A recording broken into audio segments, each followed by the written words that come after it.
Olá, irmãos. Estamos estudando a Bíblia e que vocês tenham bom proveito, não só os irmãos, mas também os que vão assistir esse vídeo por meio da parte da internet. A gente dá graças a Deus por isso, porque é uma oportunidade de evangelizar muita gente. Havia antigamente programas na rádio, a gente pagava e era caro, e era somente poucos minutos por dia, e às vezes não dá para fazer dia a dia, mas 2 ou 3 vezes por semana. E hoje nós temos tudo assim de graça, e agradecemos a Deus por isso. Irmãos, nós estamos estudando a última parte. Agora nós vamos estudar que diz a respeito do diácono. Nós sabemos que o diácono é um dos ministros que a igreja tem, não tinha no passado. Aliás, no tempo em que Jesus estava aqui com a sua igreja, não havia pastores e nem diáconos. O período que ele andou com a sua igreja. Porque o papel de pastor era ele mesmo. Ele era o grande pastor, como ele mesmo disse. Eu sou o bom pastor. E também diácono não havia. Quem servia a Jesus eram os seus discípulos, os primeiros que foram colocados para iniciar a construção da igreja, construção de pedras vivas, conforme o apóstolo Pedro diz, também o apóstolo Paulo diz, que nós somos edifícios e somos pedras vivas na igreja. Os primeiros foram os apóstolos, depois vieram outros. Jesus ficou com a sua igreja durante mais ou menos 3 anos e meio. Ele deixou a sua igreja bem preparada na parte doutrinária, e ele morreu conforme as Escrituras, morreu pelos nossos pecados. Depois ele ficou sepultado por 3 dias, e depois da sua ressurreição, quando completou os 3 dias e 3 noites, ele ficou com a igreja durante 40 dias, doutrinando naturalmente, animando aqueles discípulos a não se debandarem, a não tomar outro rumo. Então, o que os discípulos viram, que Jesus realmente tinha ressuscitado. Logo nos primeiros dias que eles viram, Jesus ainda tinha alguma dúvida: será que é ele mesmo, ou será que não é? Parece com ele, mas será que estamos certos? Aí Jesus ficou 40 dias com eles, para dar aquela certeza que era ele mesmo. Depois dos 40 dias ele foi elevado ao céu, literalmente, ele subiu ao céu diante dos olhos dos seus discípulos, e passando uns dias ele mandou o seu Espírito para a terra, isso é, para a sua igreja, especialmente para a sua igreja que se reunia lá em Jerusalém.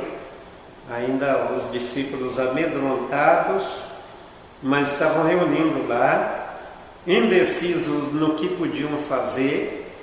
E quando o Espírito Santo veio, então eles foram tomados de poder e começaram a pregar a palavra. E a igreja foi aumentando na medida que a pregação foi feita.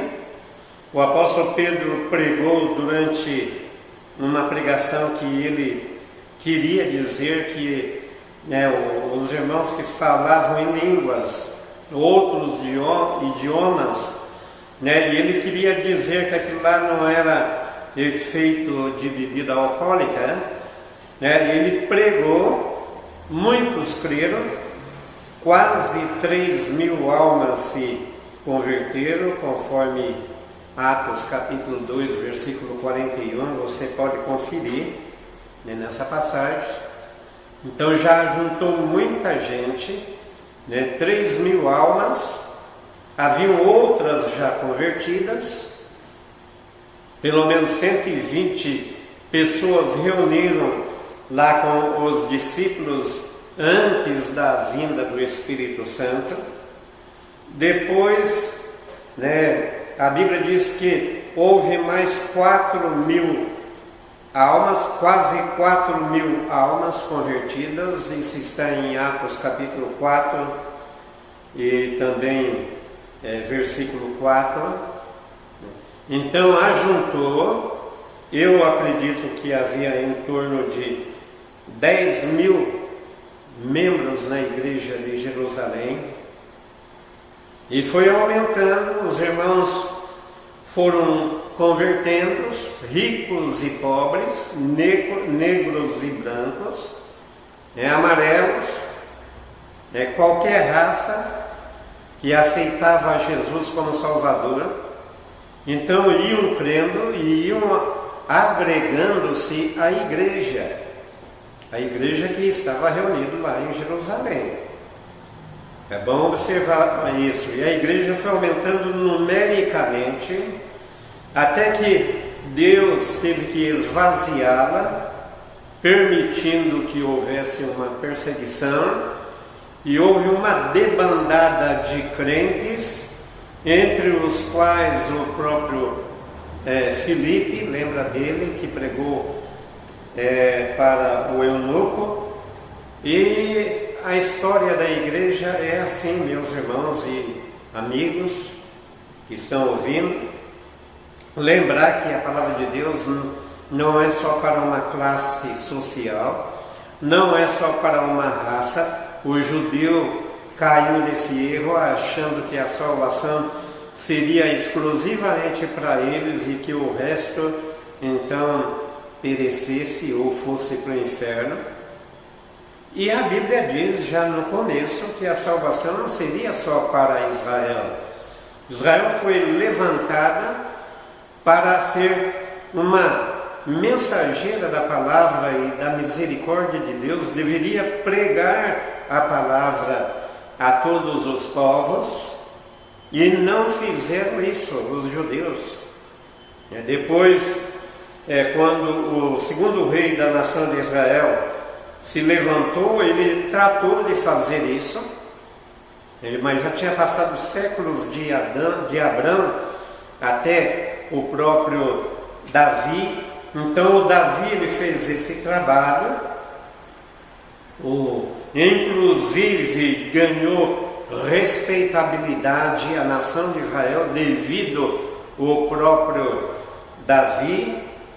Gente se converteu naquele período de Davi, que ele reinava, muita gente, até estrangeira. Eu cito o caso, por exemplo, do marido de Batseba, ou Batseba, conforme a tradução, dá uma pronúncia diferente.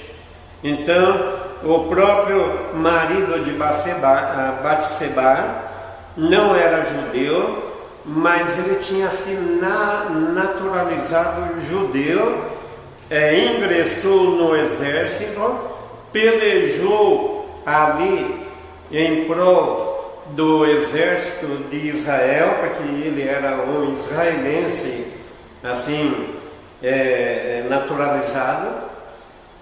Foi morto, nós sabemos a história, nós não vamos entrar no detalhe agora, mas foi morto pela própria ordem de Davi. Mas ele era um homem estrangeiro. Podemos ver também a história de Raabe, uma estrangeira que se converteu, uma mulher que tinha sido prostituta. Nós podemos ver uma mulher cananita que Deus não permitiu que o povo dele, alguém do povo dele casasse com o cananita, nem a cananita casasse com um cananita. Então, uma cananita no tempo de Judá, que estava peregrinando lá no meio de Canaã, provavelmente arrependido, vendo o pai sofrer devido à ausência de José, e ele foi peregrinar lá, casou com uma cananita, teve filhos, 3 pelo menos, e esses filhos casaram com também cananita, e depois a Bíblia fala como é que o próprio Judá teve que ter filhos com a própria nora, não por vontade dele, mas por vontade dela. Ela tapeou ele, e a história está em Gênesis. E assim muita gente se converteu em Jerusalém lá, logo depois da ida de Jesus. Muita gente se converteu, ricos e pobres. Não havia pastores a não ser o trabalho dos apóstolos. Até então não havia pastores. Os apóstolos faziam o trabalho de pastores. E não havia também diáconos.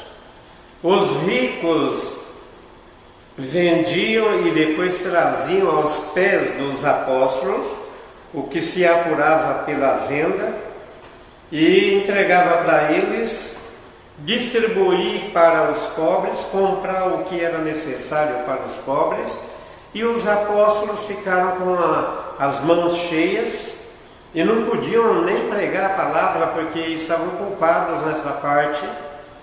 Foi então que surgiu a ideia de escolherem homens ou diáconos ou servidores para fazer esse trabalho e deixar os apóstolos livres para pregar a palavra.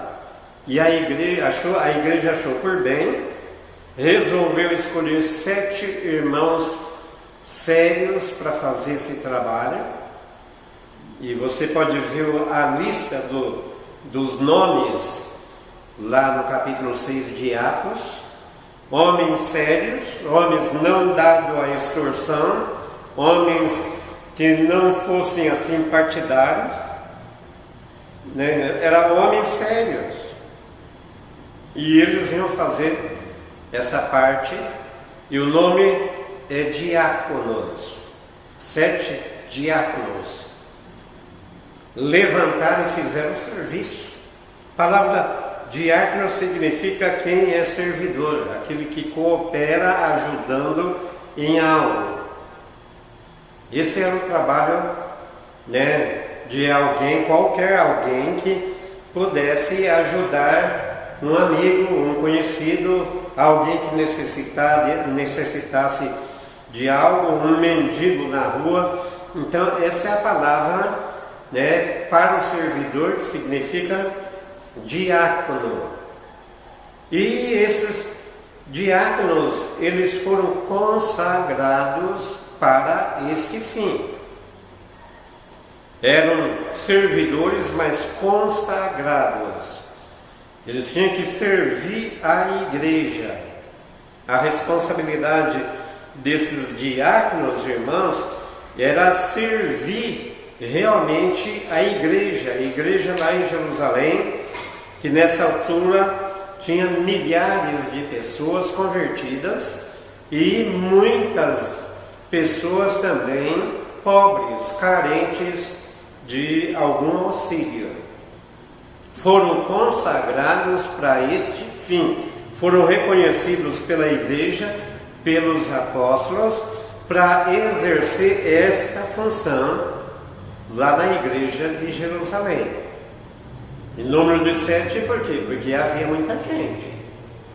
Em uma certa ocasião, Moisés reclamou para Deus, isso muito tempo depois de Jétro ter dado conselho para ele, buscar a ajuda de homens que pudessem auxiliá-lo, para julgar as questões dos judeus que vinham até ele, e ele ficava o dia inteiro, né, enquanto não estava em viagem, não estava a caminho, né, eles acampavam num determinado lugar, e aí chegavam os hebreus e reclamavam para o próprio Moisés.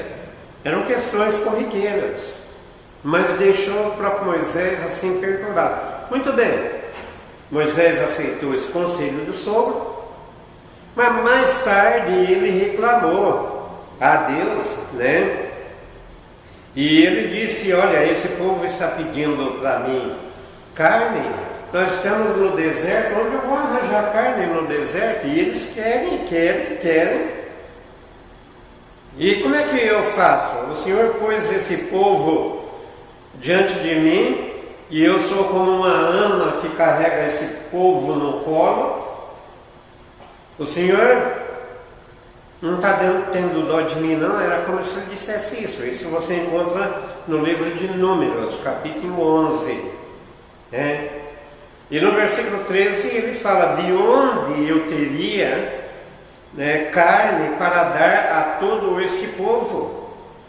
Porquanto contra mim choram, dizendo: dá-nos carne a comer. Foi essa a reclamação de Moisés para o próprio Senhor. Versículo 14 ele diz: eu só não posso levar a todo esse povo, porque muito pesado é para mim. Né? E aí, no versículo, eu vou pular alguns versículos aqui. No versículo 16, Deus atendeu essa reclamação de Moisés e disse no versículo 16: e disse o Senhor a Moisés: ajunta-me 70 homens dos anciãos de Israel, que sabes serem anciãos do povo, e seus oficiais, e os trarás perante a tenda da congregação, e ali estejam contigo. A passagem você pode ler lá em Números. Não dá para ler tudo aquilo que eu desejava, porque tomou tempo. 70 homens. Por quê? Havia milhares de pessoas na nação de Israel. E tudo sob o comando de Moisés, de Arão. Josué era o seu secretário, conforme nós podemos ver algumas passagens da Bíblia. Mas era pesado para Moisés. Aí Deus falou: junta 70 homens, e eles vão te ajudar.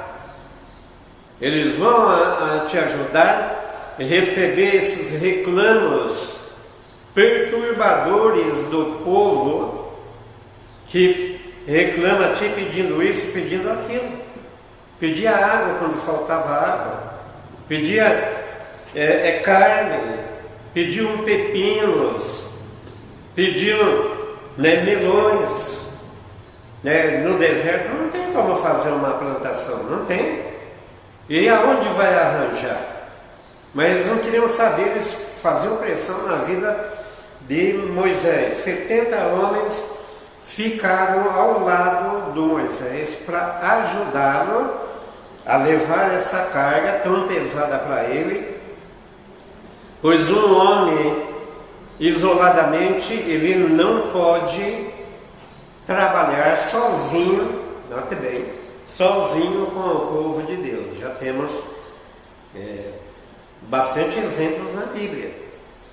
Lembra que o próprio Jesus ele podia fazer o trabalho sozinho, mas como ser humano ele achou por bem pegar pessoas que ficassem ao lado dele, que inclusive deram dor de cabeça para ele. Não tinham fé, eram falhos. 12 apóstolos com as suas fraquezas, seus preconceitos, eles eram preconceituosos. Qualquer coisa: Senhor, mata esse povo, esse samaritano, tira a vida deles, esse povo não presta, tira eles do caminho, vamos embora. né? E Jesus tinha que aguentar essas fraquezas dos seus discípulos. Alguns queriam ser maiores no reino. Senhor, permita que nós sejamos entre os demais aí. Nós queremos isso. Daí Jesus tinha que aguentar todas essas fraquezas, mas ele aguentou de bom grado, porque ele tinha uma companhia de 12 homens, que estivessem com ele e pudesse auxiliá-lo. De vez em quando Jesus escolhia deles alguns homens para sair, né, e evangelizar a nação de Israel. Iam para outros cantos, né, para o norte ou para o sul, né, cada um deles fazia um trabalho, apesar de serem fracos. Paulo, o apóstolo, o grande apóstolo, quando ele começou a pregar também, ele não saiu sozinho, saiu com um homem chamado Barnabé, né? Depois, na segunda viagem, ele pegou Silas, fez uma viagem, pelo caminho encontrou outros de boa vontade, como Timóteo, ele encontrou Priscila e Áquila, ele encontrou, né, Epafrodito, encontrou Epáfras, encontrou Tito, né, e ele ajuntou esses homens para auxiliá-lo na obra de pregar a palavra. Não eram assim diáconos como esses que foram consagrados lá em Jerusalém, mas serviam. Não eram consagrados para fazer um serviço específico, mas eles serviam. Não eram obrigados, mas trabalhavam. Trabalhavam de boa vontade. Não precisavam fazer pressão para eles. De vez em quando Paulo pedia para um irmão ou para outro: dá para você fazer isso? Eles aceitavam assim alegremente, contentes, não reclamavam. Paulo pediu para Tito ficar na ilha de Creta, lá no Mediterrâneo, e Tito aceitou. Não, pode deixar, eu vou lá, fico lá. Aliás, eu sou grego mesmo, eu entendo muito bem os gregos, eu fico lá, prego a palavra, ajudo as igrejas lá. Então, nesse caso, Tito era um servidor, mas ele não tinha assim um compromisso sério de ficar numa igreja como os de Jerusalém, esses 7 homens de Jerusalém. Os 7 homens escolhidos lá em Jerusalém tinham que ficar na igreja de Jerusalém. Eles não podiam sair para outras igrejas. Foram escolhidos para ficar na igreja lá em Jerusalém.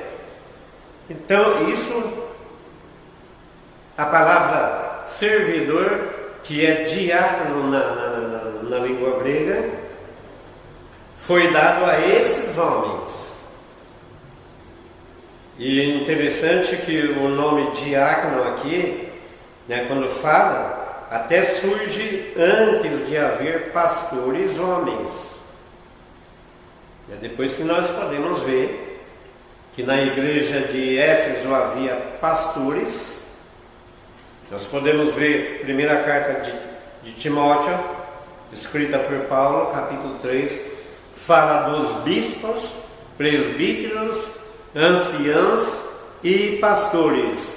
Todas essas 4 palavras ou títulos significa para uma pessoa que exerce o trabalho de dirigir espiritualmente, ensinar as doutrinas da palavra do Senhor para a igreja.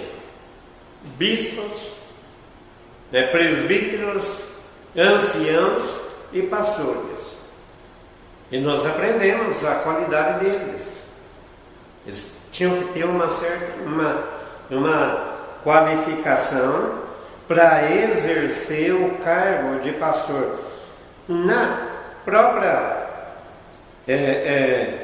É interessante que para os diáconos, o que é exigido para os pastores também é exigido para os diáconos. A Bíblia é bem clara, né, nessa parte. Eu vou ler no livro de 1 Timóteo, primeira carta de Timóteo, né, escrita por Paulo, e diz o seguinte: o diácono seja marido de uma só mulher e governe bem seus filhos e a própria casa, pois os que desempenharem bem o diaconato alcançarão para si mesmos justa preeminência e muita intrepidez na fé em Cristo Jesus. Capítulo 3 de 2 Timóteo, versículos 12 e 13. É interessante anotar isso aí. Então, não esqueça, meus amados irmãos e ouvintes, a igreja só tem 2 ministros: a igreja bíblica, a igreja que Jesus organizou, a igreja que permanece até no dia de hoje como igreja local, seja aqui, seja ali ou seja acolá. Essa igreja que é de Cristo e que se reúne biblicamente pregando a palavra, só tem 2 ministros. Não tem apóstolos, já falamos várias vezes, não tem profetas, não tem aqueles que operam milagres, não tem ninguém que cura, não tem ninguém que ressuscite os mortos. Se alguém falar para você que ressuscita os mortos, vai em qualquer sala velatória e fala: olha, tem aqui mortos cujas famílias estão lamentando a morte dos seus entes queridos. Manda eles fazer o milagre. O Pedro ressuscitou Dorcas, uma costureira, entendeu? Uma mulher que era realmente crente, o trabalho dela era costurar, e ela morreu e foi chamada pelas amigas dela, né? E as amigas até mostraram: olha o que ela fez para nós, mostraram ali as roupas, né? Que a própria Dorcas, olha, nós amávamos. Aí o Pedro ressuscitou ela foi ressuscitada. Por quê? Porque naquela época havia, irmãos e amigos, o dom de ressuscitar e curar quem estava doente. Hoje ninguém faz esses milagres. Fizeram no início a igreja. Jesus fez muitos milagres enquanto estava com a sua igreja. Seus discípulos fizeram poucos. Não dá nem para saber quais milagres. A Bíblia não diz quais milagres que os discípulos dele fizeram enquanto estavam com Jesus, mas sabemos que fizeram. A Bíblia fala que eles foram espalhados para pregar a palavra e recebeu o dom de fazer milagres, curar os enfermos, como autenticidade de que eles eram verdadeiros, não eram impostores, não eram falsos. Que credencial tem os apóstolos para mostrar que são verdadeiros? Então eles chegavam e eles faziam milagres. Isso no tempo de Jesus. Não temos o detalhe, mas sabemos que foi assim porque a Bíblia nos relata assim. E também nós sabemos que depois que Jesus ressuscitou dos mortos, teve com a sua igreja durante um período, um breve período, Bem, não foi um breve período. 40 dias é 1 mês e 10 dias. Ficou um tempo razoável aqui com a sua igreja. Ele foi embora, o Espírito Santo veio depois, revestiu a igreja, ela foi reconhecida por todos que aquilo lá não era mais um movimento enganador, pois aquela igreja em Jerusalém, revestida de poder, ela realmente foi reconhecida como uma igreja que operava sinais que nenhuma outra religião tinha operado até então. E não havia. E nenhuma igreja fez isso durante séculos. E na medida que a igreja foi ficando adulta, então ela deixou de ter esses dons que no começo era necessário. É interessante que o apóstolo Paulo, ele disse lá, falando dos dons que iam terminar, lá em Coríntios, na primeira carta de Paulo aos Coríntios, capítulo 13, eu não vou ler uma boa parte desse capítulo, por falta também de espaço, de tempo, mas Paulo, ele diz que havendo milagres iam a passar, havendo outros tipos, por exemplo, profecias, iam passar, e no versículo 13, do capítulo 13 de 1 Coríntios, ele disse que iam permanecer apenas 3 dons. E ele falou qual eram esses dons: permaneçam, pois, agora 3 dons. E ele disse: a fé, a esperança e o amor. E o maior desses 3 é o amor, disse Paulo. Você pode anotar e ir lá no livro de 1 Coríntios, capítulo 13. E ele falou que quando ele era menino, ele agia como menino. Ele está referindo à igreja. Ele agia como menino. Ele discorria como menino.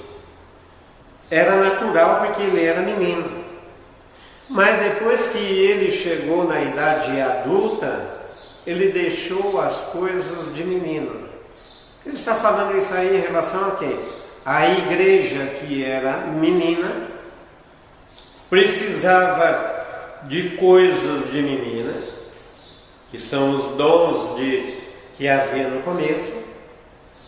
E ela, então, na medida que foi ficando uma mulher adulta, ela foi deixando as coisas de menina. Isso ela não foi precisar mais de profetas, nem de apóstolos, nem de milagres.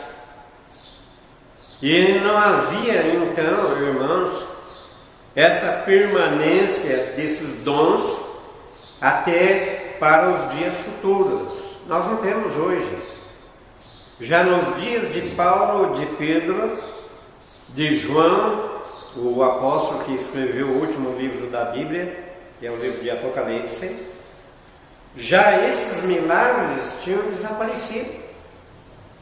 Deus estava trabalhando com a sua igreja, espalhada em várias partes dos 3 conhecidos continentes, que era a Ásia, a Europa e a África naquela época.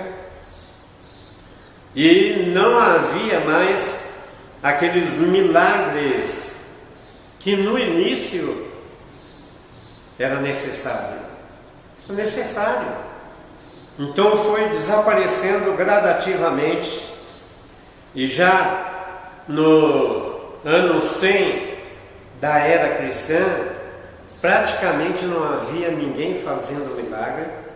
Eu creio que não havia ninguém falando idiomas estrangeiro, mas pregavam a palavra. pregavam a palavra de Deus. Mas ficou, como ministros, ou ficaram como ministros, pastores e diáconos. E eles não fazem nenhum prodígio, não faz maravilha. Por quê? Porque não é, note bem, não é a função fazer maravilha ou milagres. A Bíblia diz que o principal da igreja é pregar o Evangelho. E aliás, vai ser o próximo assunto no domingo que vem, e vai falar da missão da igreja. A missão da igreja é pregar a palavra, é dizer que Jesus é o Salvador. Os pastores levantados naqueles primeiros dias, logo depois da morte de Jesus, e à medida que as igrejas foram sendo organizadas em várias partes do mundo, iam tendo seus pastores e eles pregavam a palavra, ensinavam. Paulo, como missionário, ele não era pastor, mas ele era um missionário consagrado por Deus para ser um apóstolo aos gentios, e ele pregou a palavra a muita gente. E quando organizava uma igreja, quer em Éfeso, Tessalônica, ou Bereia, ou mesmo em outro lugar, ele fazia questão, note bem, ele fazia questão de ajudar aquela igreja a ter alguém capaz de ajudá-la a permanecer na fé. Eram os pastores. E também ele fazia questão de ajudar a igreja a ter o seu próprio diácono, que estaria lado a lado com o pastor. Lembra dos 70 homens de Moisés? Tinha que estar lado a lado com ele. Não ser inimigo dele, não trabalhar contra ele. É por isso que Deus, lá no livro de Números, capítulo 11, diz que eles têm que ser escolhidos e que eles saibam da missão, eles saibam que são anciãos. Eles têm que saber que o negócio é sério. E tinha que ficar do lado de Moisés para o que der e vier, ajudá-lo a carregar aquele povo manhoso, aquele povo reclamão, aquele povo que fazia pressão para Moisés. Aqueles 70 juntavam e já acalmavam o povo e não deixava a carga cair sobre Moisés. Essa era a missão dos 70. Os diáconos também. A função do diácono é estar ao lado do pastor e não ser contra ele, mas sempre querendo ajudar. Há um problema na igreja, ele conversa com o pastor, ou o pastor conversa com o diácono. Como é que nós podemos cuidar disso? O templo precisa de uma pintura, de uma reforma, algo está sendo precisando de um conserto. Então o pastor reúne com o diácono, e quem cuida mesmo dessa parte é o diácono, sempre alinhado com o pastor. E nunca o pastor diz isso e o diácono diz aquilo. Não. Ou o diácono diz uma coisa e o pastor é contra. Os dois têm que ser amigos. Os dois têm que levar a carga. Um na parte espiritual e o outro na parte do dia a dia, da parte material da igreja. Quer o diácono vai ajudar um irmão necessitado, uma família necessitada, né, que precisa de alguma ajuda de qualquer natureza. Eu lembro de um diácono quando morreu um irmão, né, e cuja família era convertida. Ele tomou a frente, foi até onde pode arranjar a urna funerária. Ele junto com alguém da família, estava junto, e ele sempre dando apoio. Sempre dando apoio. A função do diácono é ajudar. Se precisasse do pastor também, é claro que o pastor, com toda a alegria e com toda a boa vontade, ia fazer o mesmo trabalho junto com o próprio diácono, quando necessário é. Então, irmãos, nós devemos saber que consagrado na igreja como diácono, ele tem que realmente se envolver com a igreja. Ele nunca pode tirar o corpo fora. Não, agora não posso fazer isso, agora não posso fazer aquilo, né? Agora estou ocupado. Não. Diácono não pode dizer que está ocupado, porque a igreja precisa dele. Ah, não, isso aí dispensa, arranja outro irmão, porque eu não posso fazer isso. Um diácono, ele não pode, se agir dessa maneira, então não está qualificado para ser diácono. Ele não está qualificado. Então, deve ter a qualificação para ajudar a igreja naquilo que dele depender. Essa é a função do trabalho. Não é fácil, mas é um trabalho que traz recompensa. O mesmo apóstolo Paulo disse a Timóteo: quem desejar esse trabalho de diaconato está escolhendo realmente uma função importantíssima, certo? E vai ter muita intrepidez na fé. Isso faz parte da fé. A recompensa virá um dia. Tudo o que nós fazemos aqui hoje, seja pastor, seja diácono, seja um crente comum, não espere recompensa agora, nesta vida. Não, agora não é momento de ser assalariado. Não é tempo de receber galardão. Não é tempo de tirar férias do trabalho do Senhor. Eu conheço pastores que tinham férias.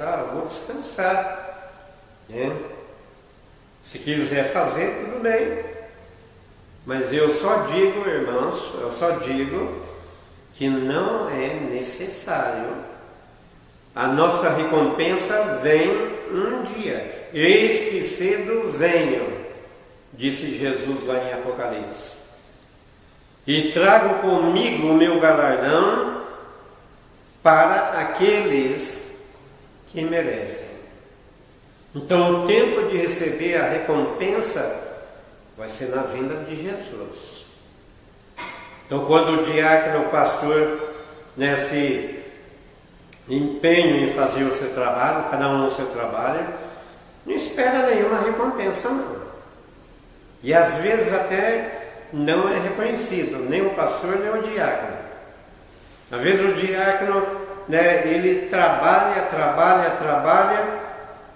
e às vezes até a igreja, a maioria da igreja, não reconhece. Não reconhece, sabe por quê? Porque não estão no meio da luta junto com o diácono.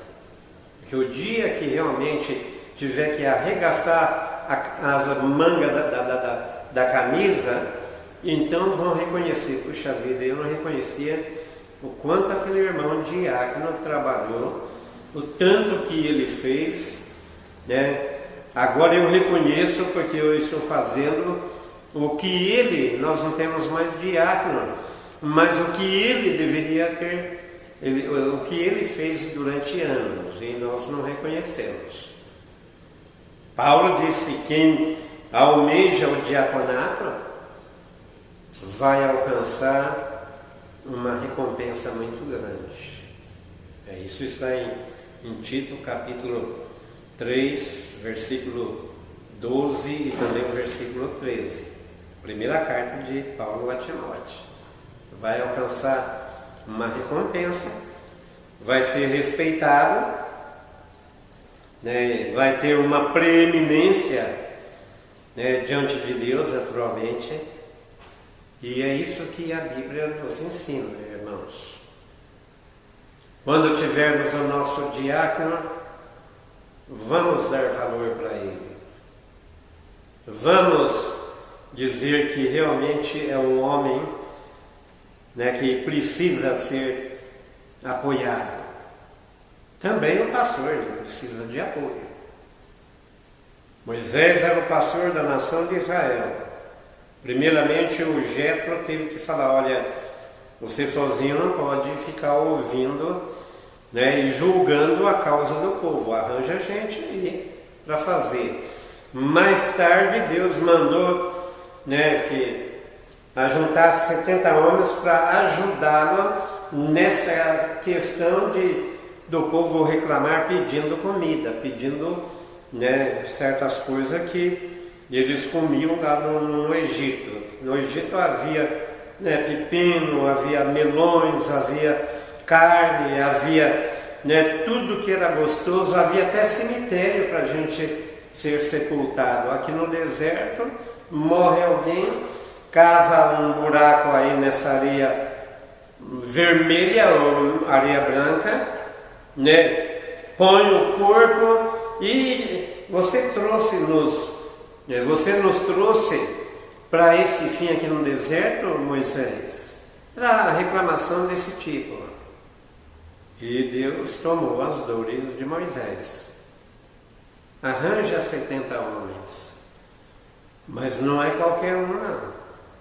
Como o diácono não pode ser um homem novo, inexperiente, uma pessoa que não é séria, bem como o pastor também não deve ser inexperiente. Paulo até disse que não seja neófito.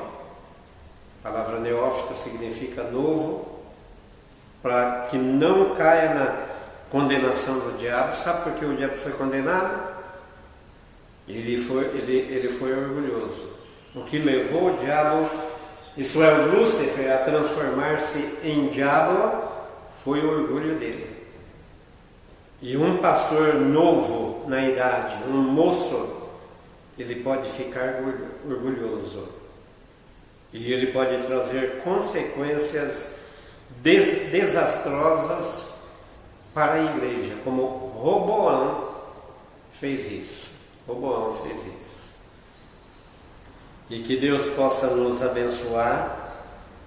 Qualquer dúvida que você tenha, né, né, no próprio site da igreja tem lá, né, como você mandar um e-mail, tem tudo disponível. Igreja Batista Memorial de Bauru, certo? Pergunta para alguém, mostra a dúvida que você tem, e nós garantimos que você vai ser bem atendido. Ou venha assistir ao nosso culto aqui na rua